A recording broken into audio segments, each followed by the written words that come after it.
We're 2 weeks out from Aljamain Sterling fighting the UFC poster boy and clout cow Sean O'Malley at UFC 292. And guys, this is a massive career-defining fight for Aljamain Sterling. This is it for him at bantamweight. He's 34 years old, and he's going to be taking on, as I just mentioned, the golden boy, the one that the UFC is trying to give every single advantage to so that he can become a new champion in Sean O'Malley. And Aljamain Sterling has a massive chip on his shoulder. He's been rushed into this fight, and he would like nothing more than to stick it to the UFC. He's had highly anticipated matchups before, but he's been calling for Sean O'Malley for a long time. And this is a make or break. If he loses this fight, we're all going to remember him as the fluke master, a guy that had a bunch of split decision wins. If he wins this matchup, he's going to go down as a guy that you could potentially call the bantamweight GOAT, as a guy that you could say, well, he had split decisions over nightmare matchups, but when he took on anyone else, he was able to dominate them. I do not think he's going to let this one go to waste,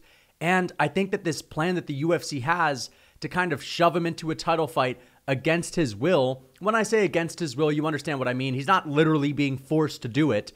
But, you know, they're dangling a big bag in front of him, and he's definitely not at his best. He's going to be a little bit overtrained. I think all of this is going to backfire a little bit. I think we're going to get to see a pissed off Aljo that is, you know, draining down, that's getting angrier by the week with a big chip on his shoulder, go out there with some steam behind him to take Sean O'Malley out. A highly motivated Aljamain Sterling to make sure that he cements his name as the greatest bantamweight champion to ever do it. Someone that has an opportunity to leave on top, to move up a division and get that Volkanovski fight. Because if he loses, let's be honest, the UFC, they're not going to give Aljamain low no-draw Sterling another title fight against Sean O'Malley. He ain't going to get his rematch. You know, again, a bunch of those title fights that he's had hasn't really made him any fans. You check Aljamain Sterling's Instagram after he wins a title fight, he's going to get like 60,000 likes max. He was getting booed in his own fucking region in Jersey when he took on Henry Cejudo.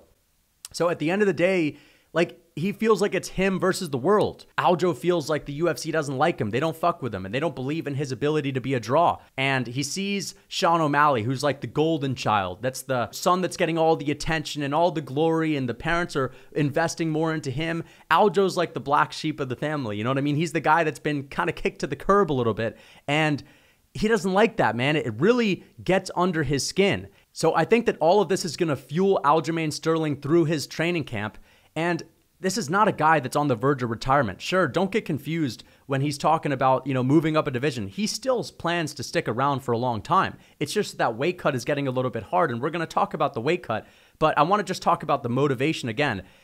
I bet Sean O'Malley has probably made more money than Aljamain Sterling in his career so far. Even though Aljamain has gotten pay-per-view points, even though he's been a champion, O'Malley's got all the sponsors in the world. O'Malley's on a really good UFC contract that he's really spent a lot of time bargaining for. If anything, O'Malley's more set for life given that he's a massive star, given that he's only 28 years old, and he's just getting started in his career. Aljo, on the other hand, he's basically nearing the end of his prime. And let's be honest, again, he hasn't really struck gold yet. This is his opportunity to really make it big. This is his breakout fight. And if he wins this, there's a lot of money on the horizon. If you choke Sean O'Malley out, you're the guy to beat him. And a lot of people don't like Sean O'Malley. You're all of a sudden going to be a hero in everyone's eyes. That opens up the gates to a new contract. That opens up the gates to more followers, more sponsors. You get the point that I'm trying to make. I don't think that O'Malley's going to be this guy that's just much more motivated than Aljo. 28 years old, at the start of his prime, he's kind of already content with where he's at in regards to fame and money because, again, is this guy even promoting the fight? He's gone radio silent. I barely hear a peep from him. Even on his podcast, he looks like he wants to avoid talking about his title fight. Now, of course, you can make the argument that he's got his head down, he's working on the low, he's, you know, too busy with training to try to focus on anything else because this is his first 5-rounder against a nightmare matchup in Aljamain Sterling. But at the same time, it's like, bro, this guy talked about being the next Conor. He talked about wanting to become the most famous fighter on the planet. If O'Malley was like truly hungry to get a big payday and to make it big, then he'd probably be doing more to promote the fight. I'm just saying, I think he's a little bit content with his status, with the money that he has right now. Again, he's got everything that he's ever asked for, and now all he has to worry about is preparing for a fight. And I'm sure that he's hungry, but at the end of the day, when the going gets tough, you have all this time ahead of you to improve. You have all these opportunities that are going to present themselves in the future. And O'Malley is so good that he's probably going to get a title fight in the future, even if he loses this, because he's such a dangerous striker and he's decent on the ground. But now let's get to the matchup, guys.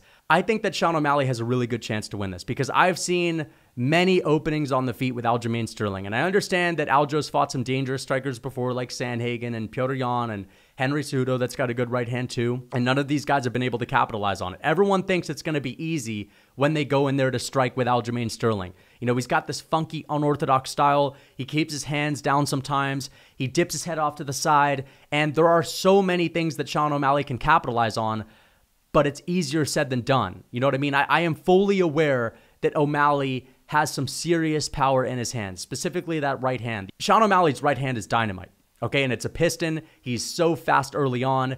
And if Aljo tries to go out the gates and pressure him like he did to Corey Sandhagen in the beginning of that fight, we could see him walk onto a big shot like that. And again, everyone expects that right hand to come, but it's so hard to deal with because of the way that O'Malley just sets it up, with the way that he feints his lead hand and kind of does a little bit of a level change into it and then has this delay before he actually throws the punch. It's hard to see coming, and the shots that you don't see are the ones that really fuck you up. O'Malley also doesn't just go head hunting after he has someone hurt. He's got an amazing ability to mix it up. He's got a beautiful shot selection. And so I think that O'Malley could KO Aljo. If anyone's going to do it, it's Sean. When this was originally announced, I thought that, okay, this is an easy matchup for Aljo. Aljo's going to go out there and take Sean O'Malley and make him look like Corey Sandhagen. But O'Malley is so dangerous with his hands, man. And this is the thing. I've been watching his fights. Aljo's got a lot of openings for O'Malley to exploit. You know what I mean? He keeps his hands down. He always dips his head off to the side. But if Sean O'Malley does not walk Aljo onto something big early on in the fight when Aljo's trying to pressure him, I think that Aljo's probably going to catch one of these front kicks to the body that Sean O'Malley loves to throw, or, you know, duck underneath a punch that Sean O'Malley throws to get to a single leg, or just to get his hands wrapped around O'Malley's body to drive him up against the fence and then work towards a takedown from there. And I have noticed that Sean O'Malley doesn't make a whole lot of mistakes on the ground. You know what I mean? He's able to retain his guard pretty well. He's able to get butterfly hooks to push people off of him so he can work his way up without just getting on his hands and knees and exploding up. But we're talking about the best grappler in the bantamweight division, the fastest dude that there is when it comes to transitioning on the ground. And I've not seen anyone quicker and better than Aljamain Sterling at getting to dominant positions. Everyone he takes down, he seems to just instantly find his way into mount, find his way into side control and step into mount that way too. And people just freak out. And although O'Malley is pretty good at retaining his guard, we have to look at the people that are trying to keep him on the ground. That's Petr Yan. Petr Yan took O'Malley down 6 times. He failed a couple of takedowns, but for the most part, when he committed, he got him down.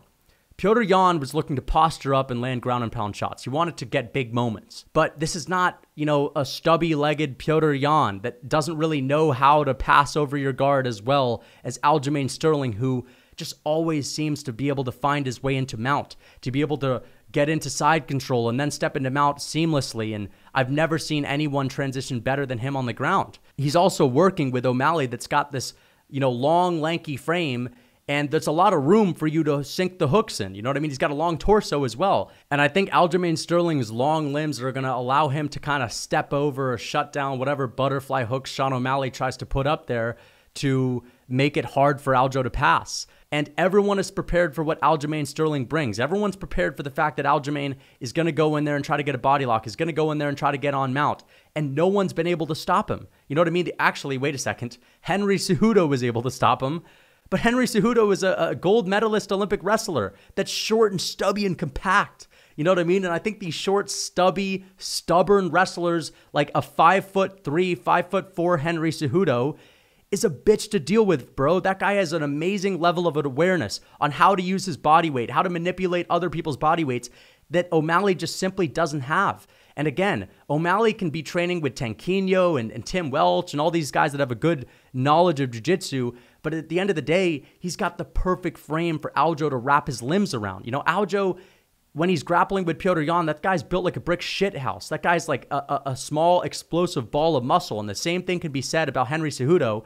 And if you look at both of them, both of those guys are some of the best grapplers, the best wrestlers in the bantamweight division. Petr Yan that guy's an amazing grappler. You know, I mean, no wonder he was able to take O'Malley down a bunch of times, but he doesn't present the same level of threat. He's not the kind of guy that's going to try to get into mount. He's not the kind of guy that's going to try to sink the hooks in. And again, I want to give O'Malley some credit because when I saw the fight with Petr Yan, he did neutralize a lot of the ground and pound that Petr Yan was trying to hit him with. You know what I mean? He was throwing up arm bars. He was maintaining guard. He was making it very difficult for Yan to get anything going. But it's when Sean O'Malley works his way back up to the fence and gets up to his feet, that's when he tends to expose his back. You know what I mean? Because he's long and he's tall. So let me show you guys what I'm talking about. In the first round with Petr Yan picks O'Malley up above his head and smashes him on the ground with a beautiful double leg takedown. Well, O'Malley tries to get back up to his feet, and he gives up his back up against the fence. And this looks very similar to that moment where Corey Sandhagen gave up his back to Aljamain Sterling. Again, how often have we seen Yan take advantage of something like this and try to sink the hooks in? It's incredibly rare because that's simply just not in his arsenal. It's not his style. He doesn't have the build to do it either. I also want to bring up a moment from the third round that's incredibly important when it comes to deep waters. When I think about this fight with Aljo and O'Malley, what's going to happen if it doesn't end early on? If O'Malley doesn't get an early knockout, if Aljo doesn't get an early submission or TKO on the ground, what's actually going to unfold? Well, that's why I want to bring up the third. O'Malley was very tired. He was in this war with Petr Yan. He's not really of the mind to understand whether or not he's winning. He's just in the moment. You know, he's going to war with this savage. And he has a bunch of these good moments in the third. He lands a knee, cutting open the face of Petr Yan. He lands a head kick, makes Petr Yan shoot after that. Yan takes him down. O'Malley works his way back up to his feet, but he gives up his back. And I noticed this as the fight progressed with Yan. The more times Yan took him down, the more tired O'Malley got, the more mistakes he would make, the more he would expose his back while getting up to his feet when he was more desperate to get back into the fight, when he was more desperate to get moments, to get opportunities. Again, he knows that this is it. I got to win this fight against Petr Yan. Fuck it, I got to get up to my feet. Dude, if you expose your back when you're tired to Aljamain Sterling, he's taking your back. Like, this is where he's most comfortable. And O'Malley can be as prepared as he wants.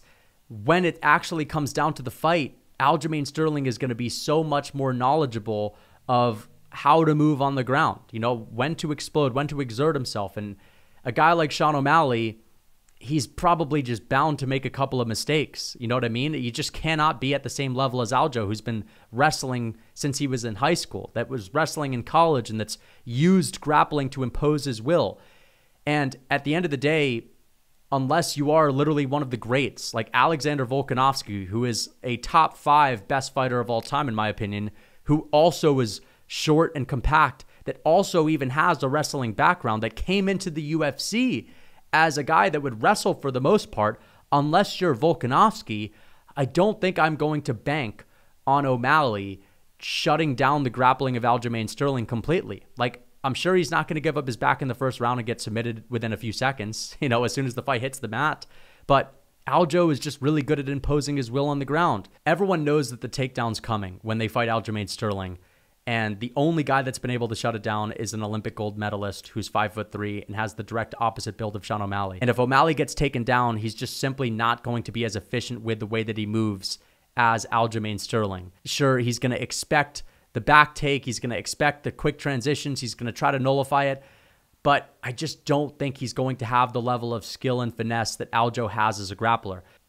Listen, I think O'Malley isn't just going to get embarrassed as soon as the fight starts, but eventually I trust in Aljamain Sterling's ability to get his hands on him, and I think he'll take him down. And another thing that I want to mention is, again, O'Malley's going to be so concerned when he gets taken down to not give up his back that he might just be keen to stay there, to just ride out the round. As long as Aljamain Sterling doesn't take his back, all right, I'll just get going in the next round. And I think that if he gets taken down early in this fight, the threat of the takedown is going to be drilled into his head, and he's going to fight a little bit tentatively on the feet.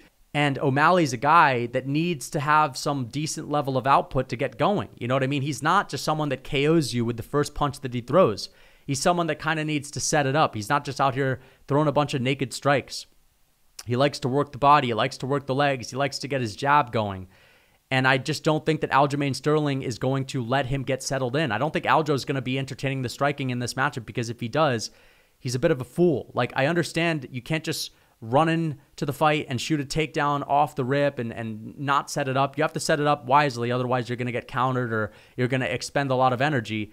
But Aljo's aware that he can't be fucking around on the feet with Sean O'Malley. Like, this is O'Malley's way to win the fight. Aljo didn't try to fuck around on the feet with Petr Yan past the first round. He knew that Yan was going to be a slow starter, and he shot the takedown in the second. You know what I mean? If you go back to the first Yan fight, Aljamain Sterling was shooting takedowns off the rip, and he gassed himself out a little bit. He was much more efficient with his approach, and he also was able to take advantage, as I said, the slow start of Yan.